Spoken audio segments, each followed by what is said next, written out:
you're ready to scale and expand your healthcare solution rapidly, then hiring is not about speed. It's actually taking longer time to do the process of hiring so you can truly retain for the right talent to place in the right role and have the right resources. Today, we talked to Adam Lewis, the founder of Apploi, to unpack how can we use the AI-generated workflow to improve the process of selecting these amazing team members as you scale, because you cannot afford to constantly having employee turnover. We talk about what real onboarding success looks like, especially within the first 90 days. Let's dive into it.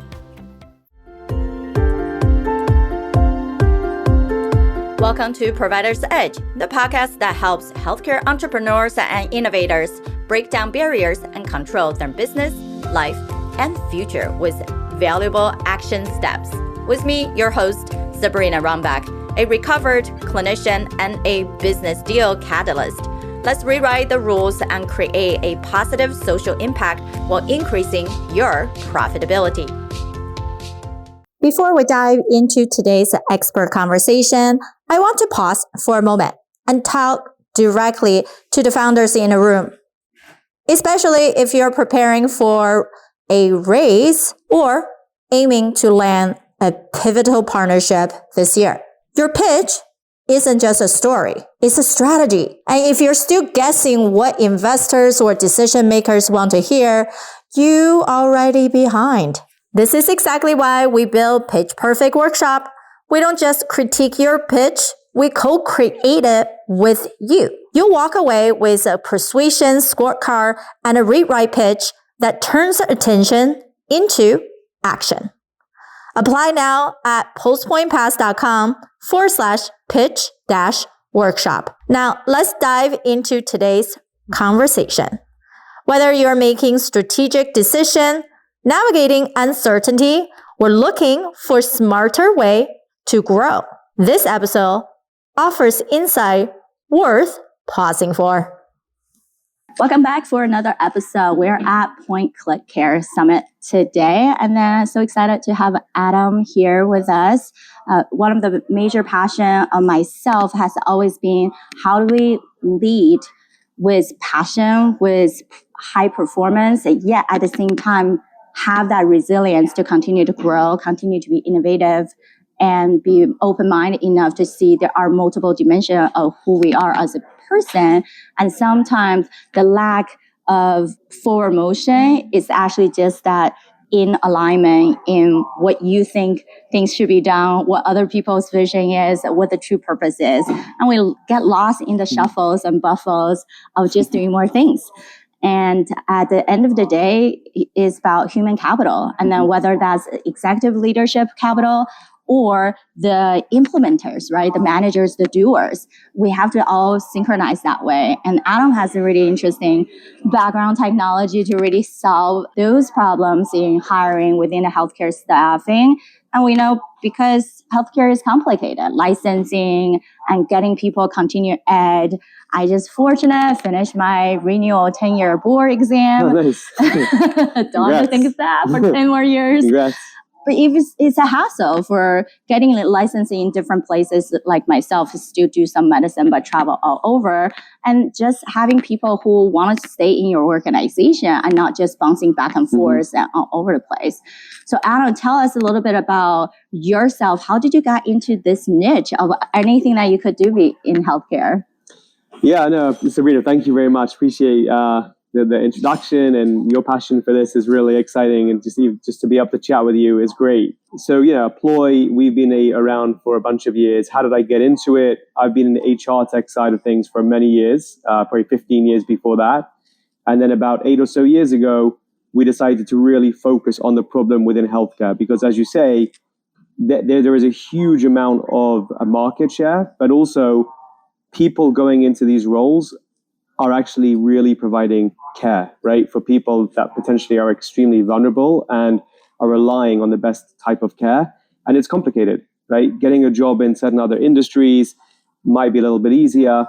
It's very, very high volume. So like a lot of these companies that Point Click Care is supporting are hiring hundreds of people on a monthly basis, right?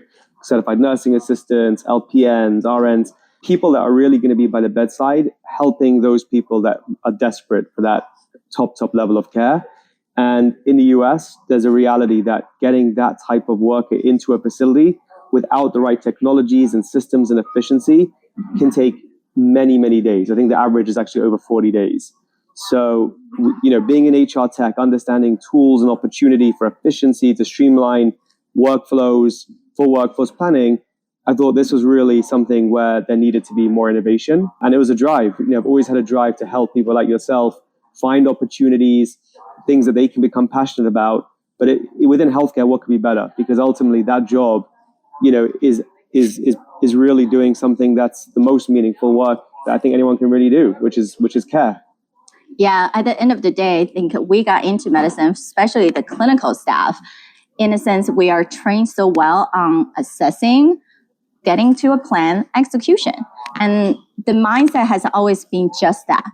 However, once you get into the real life of practice, you start seeing all these other layer of interruptions of technology, whether it's helping us or slow us down. Some people debating. And when we have EHRs, when it just came out, I remember like earlier on in my career, when we gone from paper chart to large EHRs implementation back when Epic just started, Cerner just started kind of thing. And it was exciting, yet, oh my gosh, I'm charting so much more now. Right.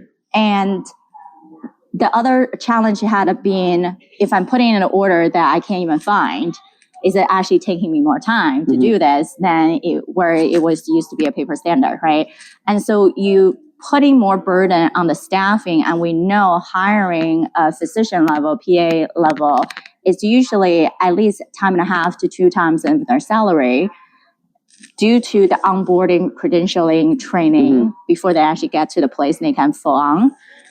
And nurses is not that much cheaper either. So we have so many issues when it comes to lack of staffing and then the turnover, lack of retention in the process. And it's not just paying people better. There's so much layer into how do we decide if the person is a good fit for the team. And it's also beyond just the simple CV or then credential that letters behind their names. Yeah. No, I couldn't agree more. I think, as you said, technology has really got to be to enable things and make people's lives easier, right? I think several years ago, people would just be ticking boxes. Oh, we got to get technology in because that's what we need to do. But then what is the utilization? Are people utilizing that software, or are they just going back to using pen and paper or doing things manually? Or to your point, is it actually causing them more struggles? Is it causing more burnout? Because a lot of people within this industry in particular aren't necessarily the most tech-enabled early adopters, right? So for us in our company, one of the biggest drivers has always been to create a platform that is simple and easy to use. That is like the most important thing, because within these organizations, as you know, people who are responsible for hiring and staffing, it's not like they have a corporate office filled of recruiters who are doing it for like every facility. It's the people in the actual facility. There could be an administrator, director of nursing. Those people are juggling like 10 things a day. And recruiting is just one of those things they have to do. They have to make sure that they're getting the right levels of staffing inside the facility. So just try and make it easy. Are they able to use their phone? Are you messaging candidates who may not even check emails, right? A lot of the candidates who are applying for dietary aides, CNAs, they may not be checking their emails frequently. So are you using things like text messaging? Are you mobile enabled? Are you making it simple and easy for the candidates to apply? Are you making it simple and easy for the people doing recruiting to be able to quickly review? And then to your point, all the license verification, the credentialing, the paperwork, right? I mean, I actually still remember in the early days going into an organization, they would have a thick packet of paper that every single employee would have to fill out, right? Print it out, complete it, PDF it, upload it. And then you can understand why is there so many inefficiencies? Why can't you make it simple? DocuSign, electronic signatures, right? So what we're trying to do is just make it simple for the employee and simple for the organization. But at the end of the day, the world is changing so quickly, and I think everyone's going to be conscious of that, right? Us in more of the world of innovation, but also the people that are using these tools. we got to be aware that ultimately change management is hard, right? And we shouldn't be pushing new softwares and systems onto our teams. We should be kind of helping them understand why these things are effective. It's a collaboration, right? In terms of how are we progressing as organizations, adopting new technologies. And obviously with AI, that's just going to keep on progressing in that direction. Right. It also is a bit able to identify some of the gaps that are already existing in the workflow. So change management is not so much just that, we have a routine and then we're making you do something different. It's actually, how do we interject into the existing routine to make it easier for you? And then the result will come much better or more high quality of the whole experience from the internal staff and the applicants. So tell me more about you guys' software. So does that help people with how does it go from a client journey perspective? What does that look like? Yeah, so we work within obviously the healthcare industry, post-acute, where obviously we are point-click care is one of our biggest segments. We're in about 9,000 facilities across the country. And what we do is when they implement our software, we basically take care of everything from recruiting. So we're actually integrated with all the different sources like job boards, social media sites, different types of communities of applicants. Everything gets funneled in through our platform, where we're able to kind of get the job in front of the right qualified candidates, make sure that they are correct for the job. We actually check their licenses. We make sure they're verified. Everything, to your point, everything that they would have done with 4 or 5 different steps, we do it automatically, make their lives easier, make it kind of simple, get them scheduled for interview, and then kind of get them onto the second piece of the puzzle, which is the onboarding, right? The documents, the tax forms, the healthcare questionnaires, the credentials, all of that is managed automatically through our platform. And then most recently, a couple of years ago, we added a third product, which we call Employee Schedule, which is now once you have the employees now in the organization, how do you optimize those people in terms of the best schedules for them, right? So what's the best schedule for the organization? How does that link to your needs, right? What's your census? How many patients do you have? How does that link to how many types of employees you need to care for those beds? And then how does that impact your budget, right? In terms of, are you using contingent workers? Are you using full-time workers?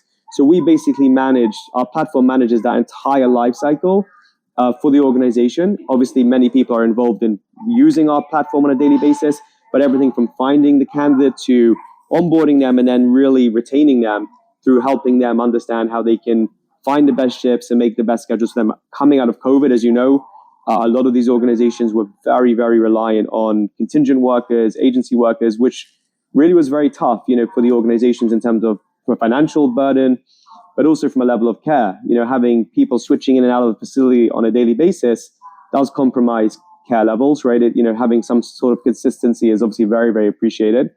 So our platform really kind of helps that transition. So streamlining your people, making sure that they can have flexibility, but still be full-time, part-time, per diem, and really do their best work. To your point, right? One of the most important things is how can you lower turnover in the industry, right? These people are heroes. I mean, the people that are bedside day in, day out, they're the people that we should be celebrating. It's not just about what they're getting paid. It's about how they feel appreciated, the level of engagement they're getting, the ability to have some flexibility, like when they're working, what shifts are they doing? It's a 24/7 job, right? So trying to making that easy for the organization, but of course also for the employee. That should really provide the best results in that they're not just going to turn over and look for another job. They're going to stay, they're going to grow, and they're going to develop at the organization. When I think about sustainable innovation, I don't just look at the technology. We start with people. For us, when we evaluate a company, whether they are ready for the next round of funding, and when we work with venture capital firms, we do a heat check. And this heat check measures whether the company is viable, sustainable, or scalable. And one of the major 3 things that we look into start with is human capital, then social capital, and finally, intellectual capital. Because we all know, despite the best technology, and you've seen it out there for sure, even the best ones might not get capital because some of them cannot demonstrate they actually have the right people and the right plan to do the right thing.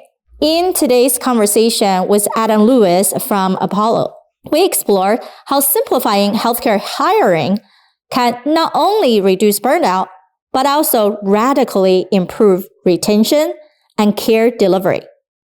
From licensing to onboarding, Adam shares how tech can serve both administrators and frontline heroes without adding friction to their workflow. We also talked about why the best staffing tools don't disrupt. They have to align, empower, and restore dignity to care roles. Before we jump into the second half of today's conversation, let's take a quick pause and share something that could be perfect next step for some of the healthcare innovators listening. If you're a founder with a minimum viable product and user base, and you're ready to present in front of active investors and decision makers from health systems and organizations, apply to be a contestant at healthtechshowdown.com. Just send us a short explanation under 200 words about your solution and why you want to pitch in front of investors who already back companies in your space and buyers who are actively seeking for what you have built. Each month, we spotlight one key domain like women's health, mental health, healthcare IT, remote care, sleep medicine, age tag, caregiving space, diagnostic, and health education. All right, let's get back to the second half of our show. Right. Scheduling is definitely one of the critical things, even for all of us who still go back to clinical medicine here and there. And they're definitely looking at where do we support, but at the same time, do they have enough shift get covered, right? Mm-hmm. There's also, I believe, a difference between when you have a physician scheduling versus the nurses, CMAs, and whatnot, because for me, personally, when people are asking me to even do a locums job, I never fill out my own paperwork. Mm-hmm. I upload everything in the Drive already with every single state license, a period of time, whatnot, and then the companies need to fill out for me. Because there's a level of time constraint when we apply to this versus a lower level of staffing that's cost lastly per hour. Then there's what you guys have to be able to build all the AIs form all together, then you just simply streamline, right? Yeah, I mean, it's complicated because, just the documentation, the credentialing, allowing these facilities to think a little bit differently about how are they staffing their facilities. I think you don't need to be so rigid in terms of having the same people doing the same shifts on a weekly basis, having that kind of conversation, but obviously doing that at scale. So it can't be done through Excel and it can't be done through pen and paper. A lot of errors, to your point, if you're filling out the same documents every time, it gets very cumbersome for everybody. Mistakes get made. It just delays process. And I think if you ask any operator here, what is your biggest challenge? They're all going to say staffing. At the end of the day, I actually think getting beds filled and census in the organization is easier for the organizations actually finding the staff that they need to appropriately care for them, right? Making sure that you have the right levels of staff for the levels of acuity of the patients in the beds, right? And at the end of it, there's no way around it. People deserve that level of care and they're obligated. And I think the employees deserve that level of respect to be able to have that kind of collaboration with their employer.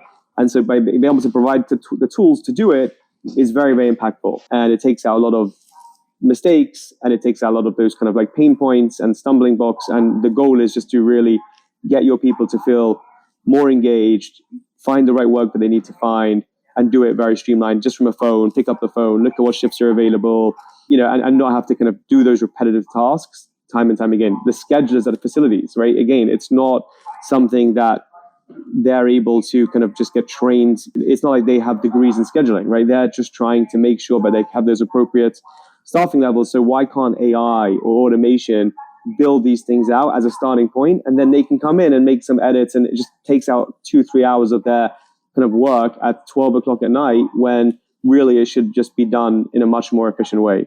Right. And as a core, that really tap into how we project what any new innovation or project is being managed, right? There's 3 major levels. Is your physical, emotional, and spiritual. The spiritual are the people, right? The culture, the being, the belief, the mission behind whether it's long-term care, short-term care, what do you believe this organization can provide for the patients? And part of that is making sure that you have enough staff to support all the patients, because it's such a burden if you assign one staff to too many residents, then they don't even have time for anything, right? Yeah, and it's a burnout, right? At the end of the day, obviously, it's obvious that the patients aren't getting the care they need, but really for the employees, it's burnout. Again, we at our company started something which is one of my most proudest things that we've done at Apploi. It is really nothing to do with our software, but every year we actually recognize the best employees out of all of our customers, right? We get people to nominate. It's actually out of any healthcare organization. We get hundreds and hundreds of nominations, right? And you just read these nominations, applications as to why this nurse or aide or carer, deserve this type of recognition. And it just blows your mind, right? I mean, this is a very, very hard industry. It's a very, very hard job. It's the most impactful job, but it's day in, day out, right? It's caring for people that can't do a lot of things, obviously, by themselves. It's a lot of patience. It's a lot of, ability to kind of really feel that you're giving to someone else, day in, day out. And so if you're working too many shifts or you're spread too thin, that's going to obviously break the person down very, very quickly. And the burnout is very, very real. So making sure you have the right staffing levels is obviously very, very critical, for the people inside those beds, the patients. But it's just as important for the employees if you want them to stay, right? And rehiring, retraining, it's very, very costly. It just means that there's going to be more and more weeks that go by where you're not going to be able to provide the levels of care that you need. And so being able to retain your talent, help grow them, like that's another thing that I really am very interested in exploring more and more deeply, is how do we help some of these folks grow within their own career, right? So if you are a CNA today, what's your career path to getting to, an LPN, to an RN, right? That we need to do more as an industry to help people kind of grow and develop, within their space. Right. And it's the same when we build these executive leaders for these organizations. The job description is beyond the typical description. And you need to think the same way as when you hire MAs, CRNAs, like any kind of a medical assistant level as well. So that's even more important, I would say. It's even more important because if they don't have a clear picture what that looks like, then some people resort back to, this is not what I'm supposed to do because it's not part of my job description. And so then they don't have the clear transparency of knowing how to perform better. So the other thing that we usually add to those description is, how would you feel like you're actually winning in the next 90 days, because that onboarding period is so critical. So we actually itemize how they would be able to achieve these benchmarks. Because if people don't have a goal to hit, then they're all over the place. Yeah. And for your point of having these nomination awards every year, help people to drive for, hey, there's something better. I want to be. People love to be recognized and feel that achievement. And then another thing we write in usually in our description is, what would make you feel good in this job? Right. And then have that aligning to who they are as an individual. So when they're applying, they're not just like, this description sounds good, I can just do the job. Yeah, this milestone I can definitely hit. But what about that inner drive? A lot of time that's missing is we say resilience has to have the inner lightness that you show up, and that's your desire zone. That's things that you just love to do. You don't motivate your staff. They are self-motivated. They're already there with the core value you embody, not just that, I have eye care value. People needed to learn what that is and embody that. Yeah. Right? That's forced.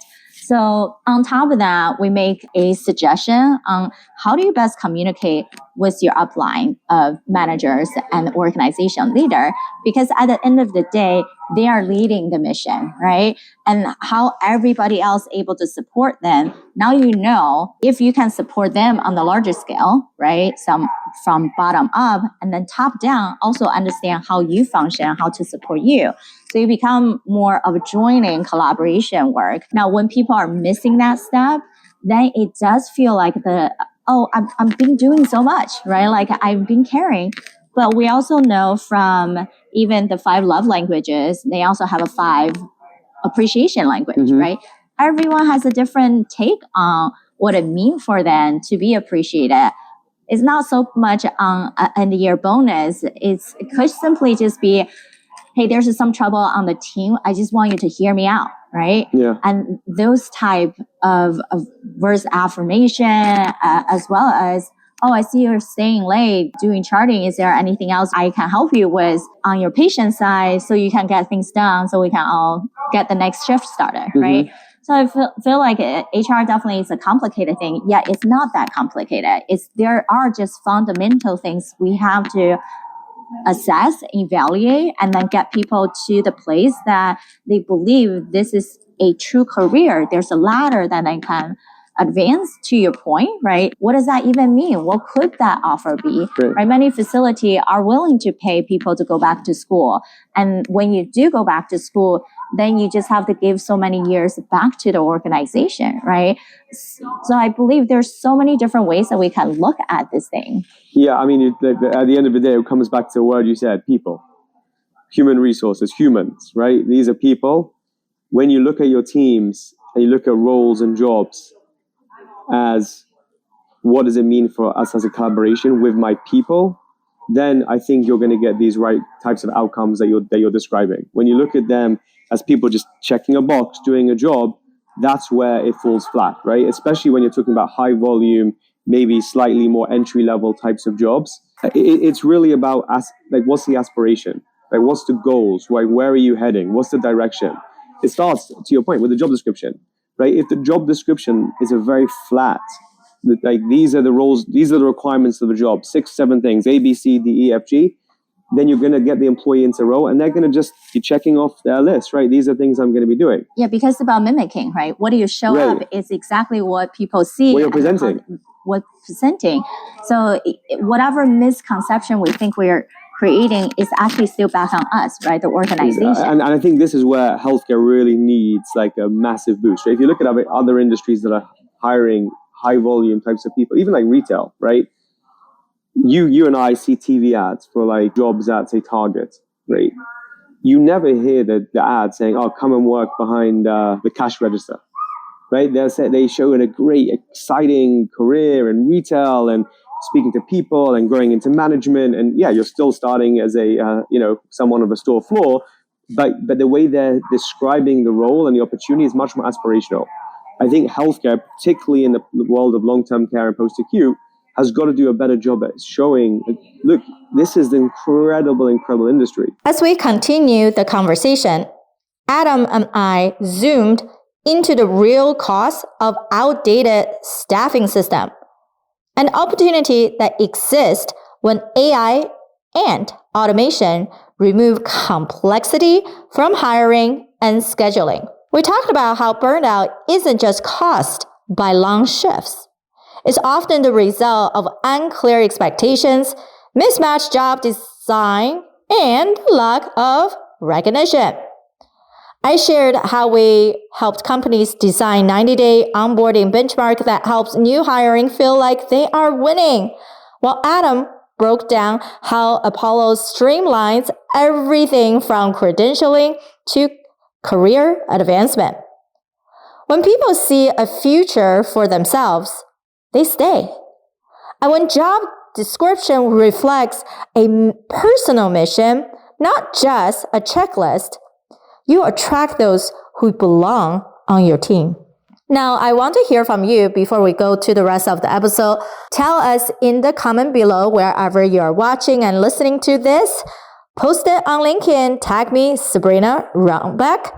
How is your team currently recognizing and retaining your frontline healthcare workers? It's actually the most fulfilling job you can get, right? And you're going to obviously get paid, but you're going to also get these amazing additional opportunities for growth, and you're going to be doing amazing work. I actually remember once I was at a conference where one of the heads of HR was saying that different things they've been able to achieve for retention that haven't really cost the organization much. And one thing I always remember is she said that they offer their nurses the ability to procure diapers through their organization, right? Obviously, they're getting a really good price. Yeah. Some of those people are mothers or parents or whatever, their grandmothers even.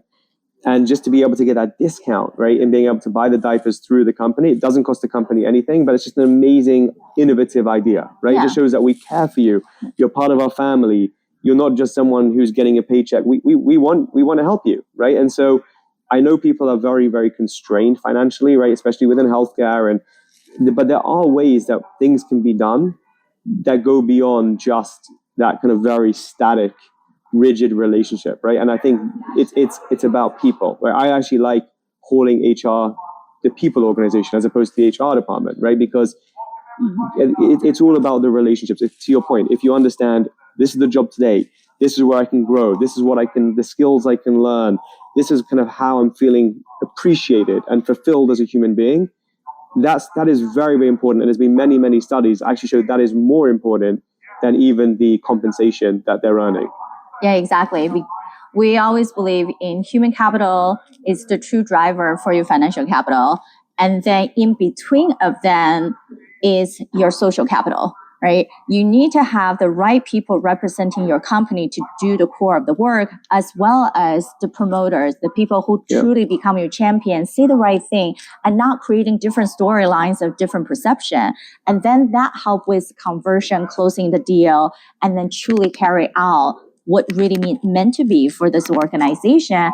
And then that is where we start seeing going away from burned out to this spaciousness of become even more innovative. Because if we're doing so much things, that's actually like you're building a fire, you're keeping adding more wood on there, but the fire is already down, right? Yeah. It's small. Just because you're putting more wood, it doesn't mean it's actually because you need people to be part of that conversation, right? Yeah. Again, if it comes back to just like do this, and this, then those people are going to see themselves as an employee. Yeah. I'm going to turn up for my job, and at some point, it's just going to be like, oh, I'm stuck. I want to burn out, right? Yeah.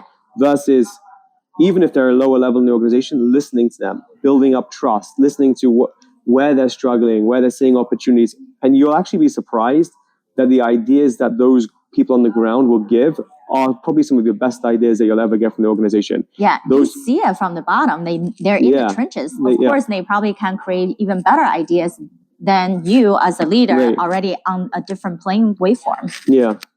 Yeah, and they will actually feel much more engaged to do more, right? Yes. To your point, they will actually want to do more. And in this industry, that more is critical. It's critical care. Right, it's not just about how many more dollars the organization is making, like in pretty much every other industry. This is about, is that person going to get the care that they deserve? And in the post-acute space, like those people really need those advocates, right? Yeah. They need that they are struggling with a lot of vulnerabilities, and to have a nurse or a CNA that just really cares for that patient will make the massive difference at probably the time when they appreciate it the most. Yeah, exactly. And now I want to switch back and let's shine some lights on your company. So how many facilities you guys are working with right now? We're working with 9,000 facilities. All throughout the country? All throughout the country. We have different care settings that we work in. Long-term care post-acute is one of our very big ones. We have many skilled nursing facilities. Point Click Care actually sells our platform into the market, which is great. They're a great partner for us.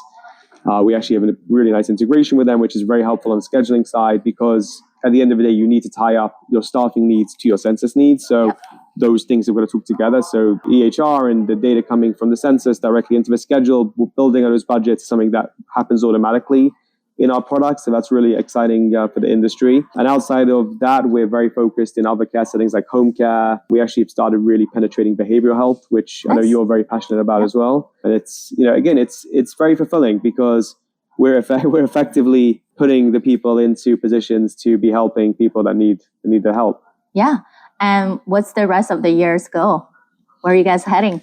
Just kind of like more of the same. We're trying to, obviously innovate. We've got a big focus on AI, right? We think AI, everyone knows, but AI is happening so super quickly. And I think that has so many impacts for us, for our companies, our customers, and also the candidates and employees at these organizations, right? To your earliest point, it's not reinventing the wheel, right? It's trying to take the same processes and workflows that these people and organizations have always done, make them faster, make them more efficient, make them more accurate. And obviously, I think that will actually spare so much time for everyone involved within the ecosystem, right? Even if you're looking for a job, make sure you're speaking to the right person, right? If you're interviewing unqualified candidates, that's not good for you as a hiring manager, obviously. And it's actually not very good for the candidate either, because that candidate could be looking elsewhere. It's always nice to like make sure everyone's really focused on the right thing. So for us at the company, we're very, very focused on data, on AI, and just trying to provide like solutions that make it easy and streamlined to get these employees into the role and retained. Yeah, perfect. As we wrap up, I always like to ask a fun question. Yeah, go ahead. All right, so we're going to give you a magic wand. A magic wand grant you 3 wishes. And you can use anything within your company or healthcare in general. What would you use the magic wand for? Oh, wow. Okay, well, number one, I would love, it's got to be, I would say within healthcare, it's got to be more treatments and more cures, right? And ultimately, less people in beds and more people living longer, healthier, happier lives would be obviously an amazing, I think, one to use the one for. You say in healthcare or even outside? Your company and healthcare in general. So for my company, I think would be to being a really good place for our employees to have impactful work. We've talked a lot about healthcare workers, but obviously we have, a lot of employees of our own. So I want them to feel fulfilled. I want them to feel appreciated and to be able to do great work and to see us as a great employer and as an organization that can really make the impact. So allowing, I would say, for employee growth, engagement, and allowing our company to continue to innovate and to really do great work. And in general, I'm a husband, a father of 5, and obviously everything starts at home. And you can do amazing work for hundreds or thousands of people outside in the world, but making sure your own family are healthy and mentally healthy and physically healthy and happy. I've got to use one of my wishes for that as well. Fun. Yeah. One thing I always talk to leaders and executives is we needed to reset ourselves in between each segment of engagement, right? Whether it's coming to this interview and then you're going to go outside, go networking, you reset to bring the new energy. Same thing before we go home, before you get out of that car even, right? How do you quickly reset? And for positive intelligence, we always say you can even just do a 2-minute, very intentional It's so critical. reset. Yeah, to be honest with you, now I work hybrid. So I'm sometimes working at home and actually sometimes working, obviously in the office or traveling.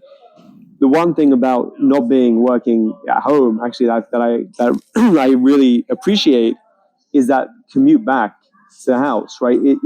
It's kind of annoying because you're wasting time commuting. But on the other side of it, it is that ability to reset. You've left work, you're now going home, right? In my case, I've got these kids that need my attention, even after spent hours doing all sorts of things, and being able to being very purposeful and focused, right? Versus walking out of my office in my house straight up into the hustle. I do miss that reset. But so I totally agree with you.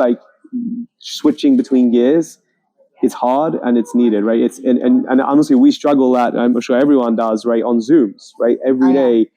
The way that we schedule our meetings today was very different, right? Because you don't need any time to really switch between, you're not walking 5 blocks to another office. So you go from 10 to 11, 11 to 12, 12 to 1. And sometimes you're leaving Zoom, going straight on. I literally have days where I don't leave my seat. I'm going from Zoom to Zoom to Zoom. And that is very, very tough because the ability to be able to focus and feel present and feel that, you do have that, new energy, really needs even a 2 to 5 minute reset. I couldn't agree with you more.